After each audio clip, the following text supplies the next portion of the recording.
Welcome back. We're joined again with our current events panel, Mike Patton and Michelle Simard. As we pivot to a new topic, we're going to go to border security. As you're well aware, Donald Trump, new president of the United States, again, has declared that Canada better beef up its border.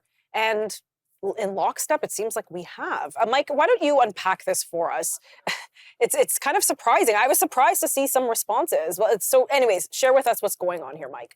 Well, Donald Trump raised a number of issues with Canada, threatening to impose enormous tariffs if Canada doesn't meet his expectations. One of the things is he's very concerned about is people sneaking across the border from Canada into the United States. Now, the reality is that fewer than 1% of the people who are sneaking into the United States are coming from Canada, but and Donald Trump are not always in the same sentence. So the net benefit of this has been, though, that our border has been lax, and these increased security measures are absolutely going to benefit Canadians, and it's about time that we started doing them.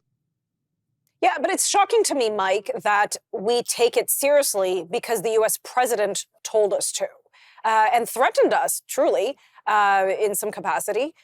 Why weren't we taking it seriously before? We have had complaints for years, and Michelle, jump in if you want, or Mike start and Michelle jump in after. Well, We've had complaints let for me years, just especially start. Roxham Road. This is a straight up panic by the Trudeau Liberals, that they are so afraid of the tariffs that Donald Trump's threatening to impose that they're jumping through any hoop he lays down.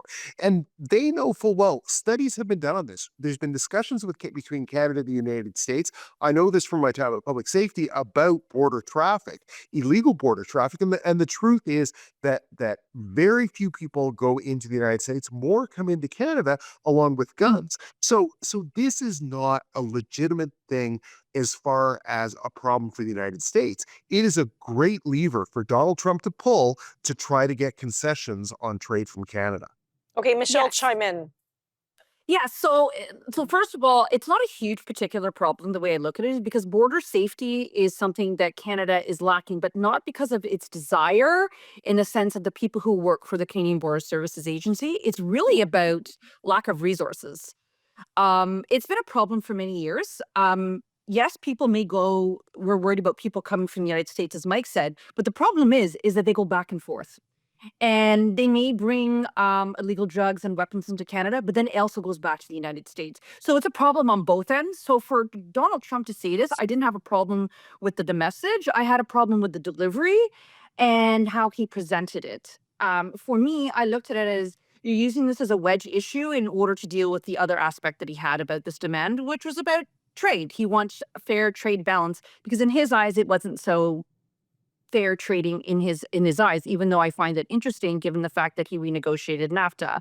So for me, I don't know. I look at this as, is this a benefit for us that all the provinces, not just Trudeau, got on board and says we're going to fix this? Yes, because you know what? It's needed. We absolutely need it.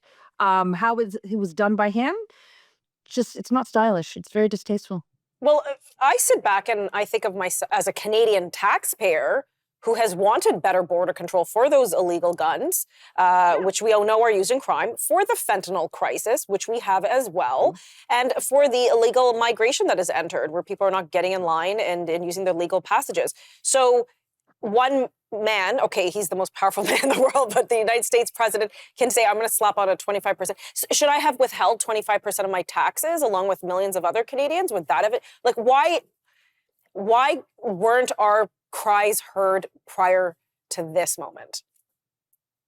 Tanya, because it just wasn't a priority for the Liberals. It just wasn't a priority for them. Donald Trump made it a priority. And let's get ready, because Donald Trump's been very clear that he is going to start removing illegal aliens from the United States as soon as possible. And that's going to mean there is going to be a tsunami of people running across the border into Canada trying to get away from Donald Trump. And without those new border security measures, we're going to be overwhelmed with refugees coming in from the United States. Well, I'm glad to hear that. Go ahead. I was going to say, and to add, you asked the question why, and it's a very simple answer: consequences. That's the reason why everyone's doing something, is because now there's consequences. Before you can talk about it and it was rhetoric, and now there's consequences to it, and that's why it's whether the Liberals, whether it's any premier, It's because there's consequences if they don't do anything about it. So at the end of the day, that's why everyone's moving, Tanya. It's just literally because they have consequences if they don't. So it's just like a kid. They won't move unless they're going to get punished. So you see them move and do their stuff. Same idea. Like I said, it was distasteful how it was done and how it was delivered, but the message was needed. Well, I guess I'm just in shock that the United States president apparently has a bigger stick than I do. What can you say? Anyhow, we'll be back in a few moments.